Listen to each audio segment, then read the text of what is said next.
Message আপনাদের অনেকের মোবাইলে, সবার সাথে এখন অ্যান্ড্রয়েড মোবাইল আছে, ফেসবুকে, মেসেজে, হোয়াটসঅ্যাপে, ইমোতে ইত্যাদিতে একটা মেসেজ আসে। কি মেসেজ?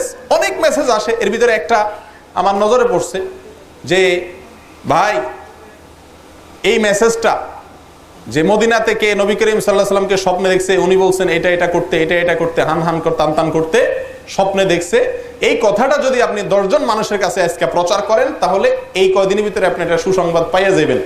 আর যদি প্রচার না করছেন তো আপনার 14 গোষ্ঠী শেষ। এই জাতীয় একটা মেসেজ আপনারা দেখছেন নি? আচ্ছা, মিথ্যা, ইসলামের নামে মিথ্যা এবং ভুয়া একটা জিনিস প্রচার করছে।